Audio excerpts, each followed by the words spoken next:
Good evening, Hawks fans, and welcome back to another episode of the Atlanta Sports District. I'm your host, Russell Spence, coming to you directly after a loss for the Atlanta Hawks to the Detroit Pistons, 120 to 112.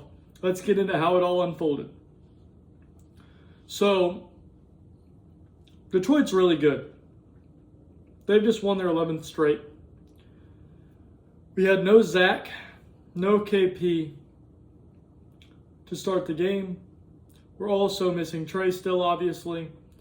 But you could tell there was a lot of problems with our team when it came to just protection of the basket tonight.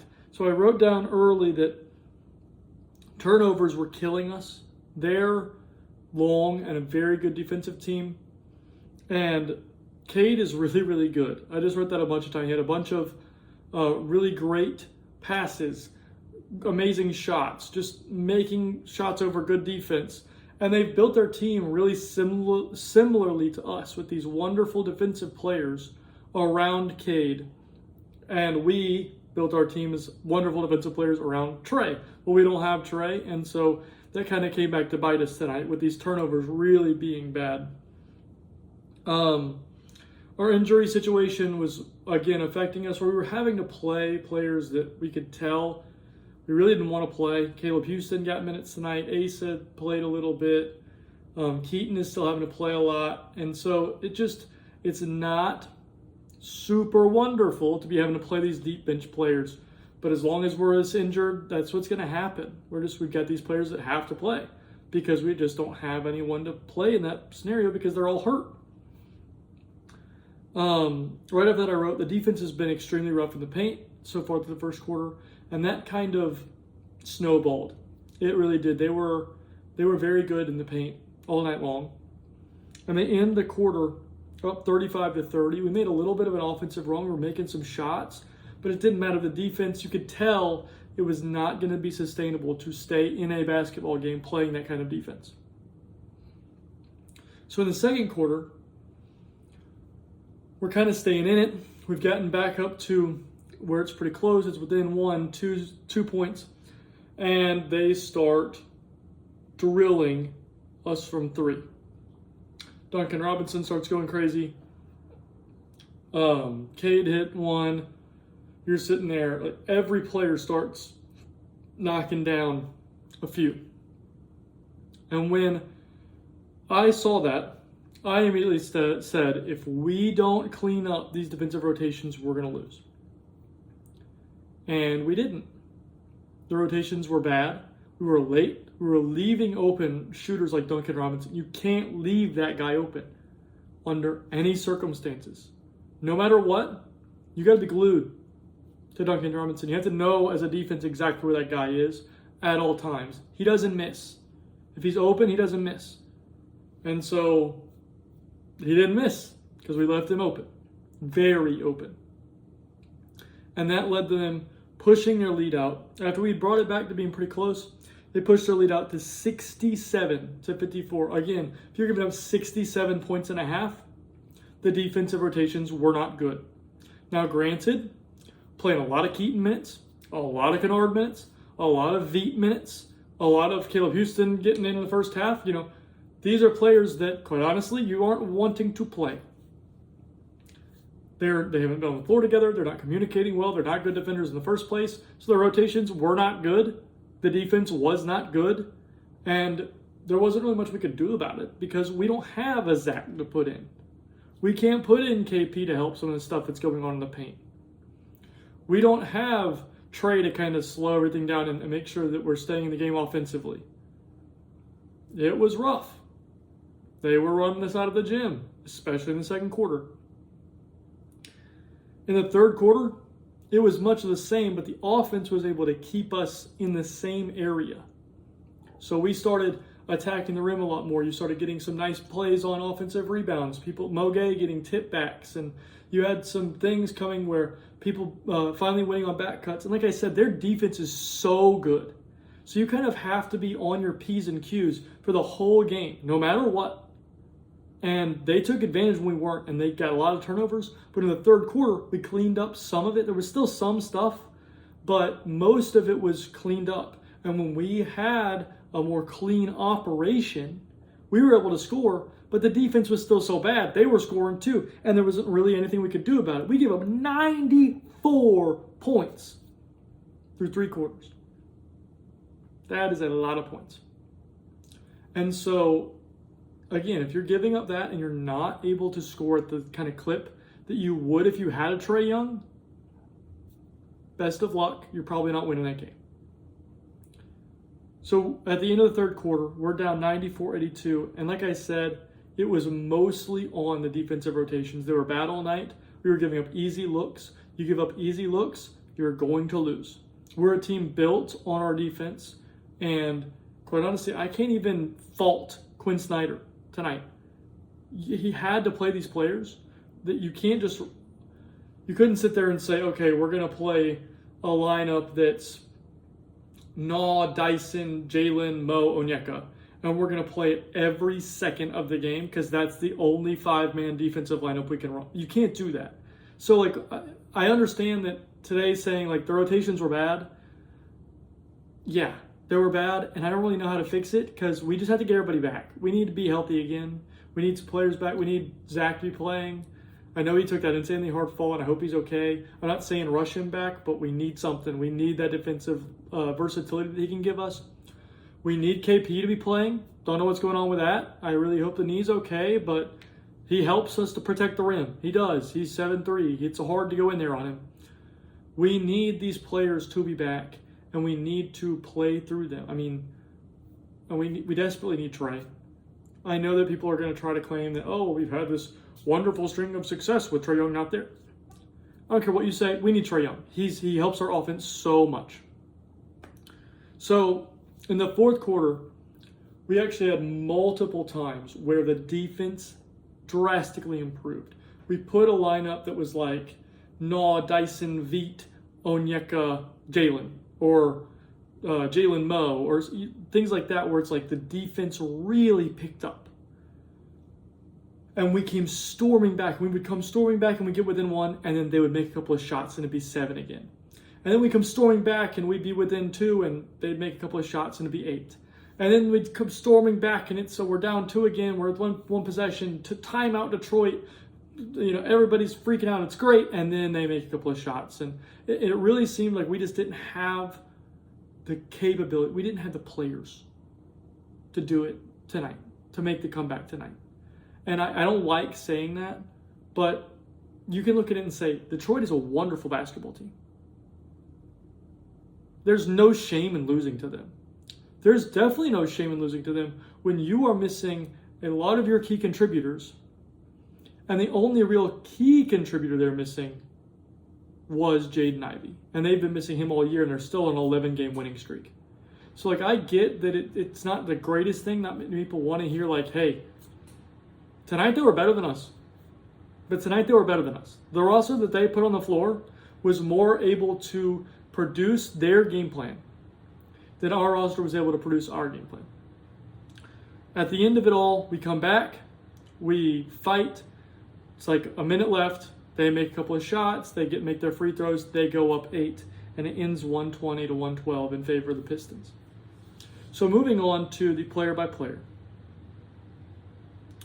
Caleb Houston only played 3 minutes, all in the first half, and it wasn't terrible, but the defense was rough while he was on the floor. I mean, I'm going to pull it up. He was -9 in 3 minutes. That's hard to deal with, but you had to spare some minutes somewhere. So that's we got to get healthy. Nothing else to say. He had 0 points, 0 rebounds, 0 assists, and a foul. Lots of 3 minutes of cardio. Good job, Caleb. You bought 3 minutes, and we got destroyed in those 3 minutes. You're a better player than that, but it was rough while you were on the floor tonight. Asa only played 2 minutes. In Asa's 2 minutes, we lost by 4. This is what it looks like when a rookie plays against a good team.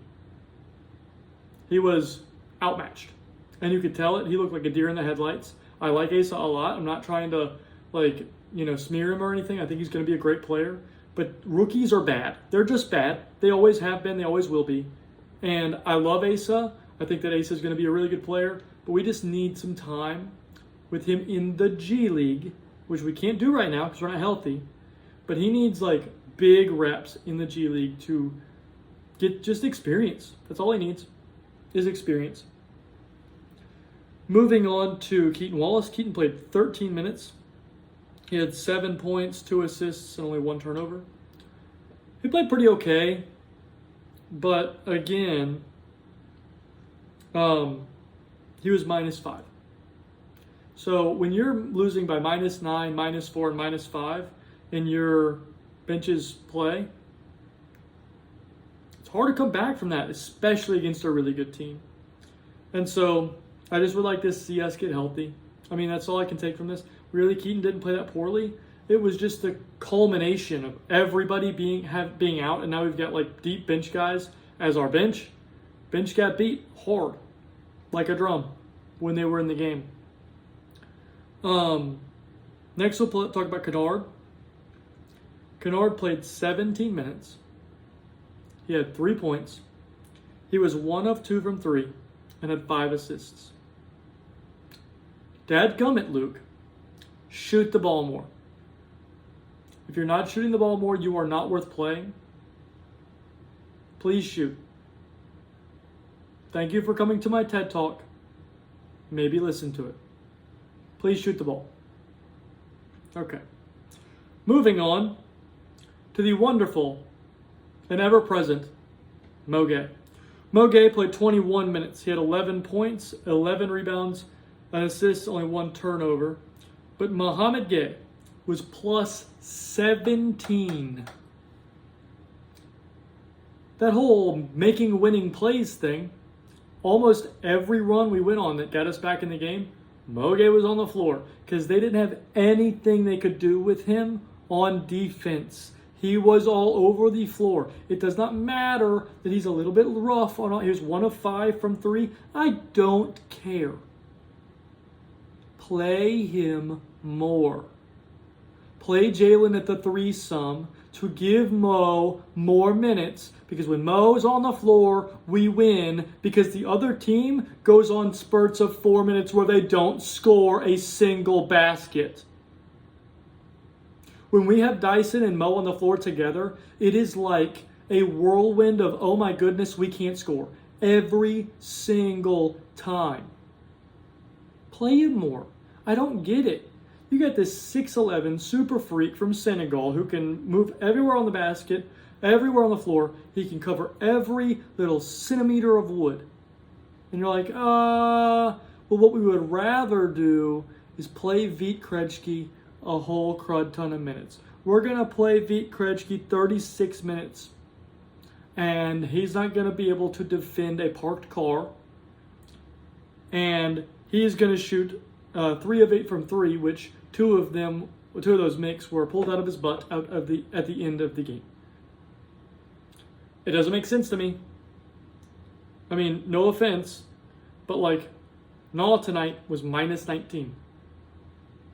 Would have been helpful to play him a little less, play Mo a little more. Onyeka was -22. Duran's huge. Maybe that was a problem for him. Just don't get it. Play Mo more. Play Mo more. Moving to the starters. Onyeka had 21 points. 8 of 13 from the field, 4 of 7 from 3. 3 assists, but only 1 rebound. Your starting center had 1 rebound. 1.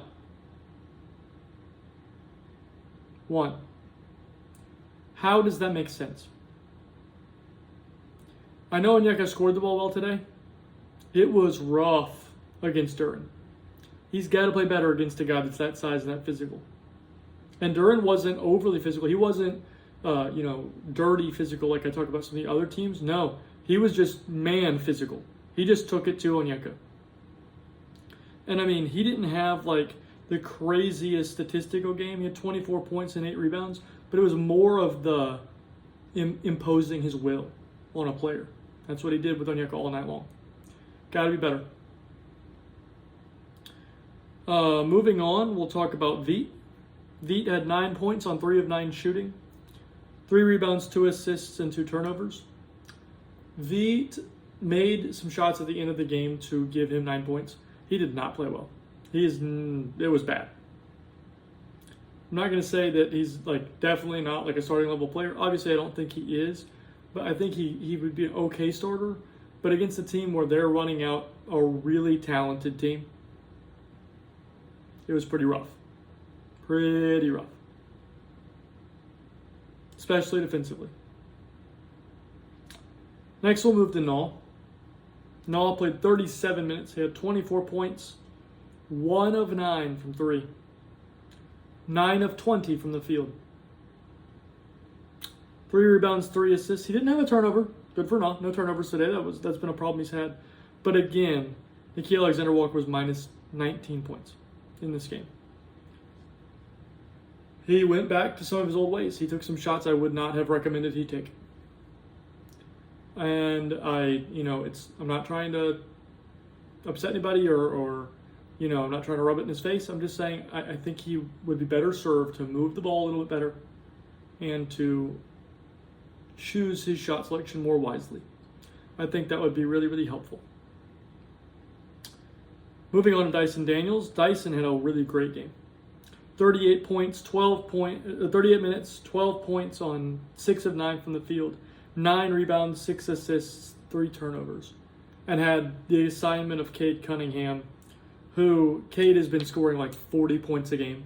He's been killing the entire NBA. Cade only had 25 points on 23 shots. That's the Dyson Daniels effect. He shut him down. He played so well. He's such a good player. I love Dyson, and I'm really excited to see, again, what he looks like when Trey comes back. When we're fully healthy, I'm so excited about this team. But tonight, we got beat by the better team because we didn't have the roster to beat them. And lastly, we'll talk about Jalen Johnson. Jalen had played 39 minutes. He had 25 points on 18 shots, 8 rebounds, 9 assists, and 4 turnovers. High turnover number, but again, this is a wonderful defensive team. Jalen, he's still, even a team again like this, it is amazing to look at them and go, look how big he looks and how strong he looks compared to the other team and how just, geez, I mean, there's no way to stop him. And I hope that he knows that as well. And he continues to play that way when Trey is back. Play like you know that it's really, really hard to stop you.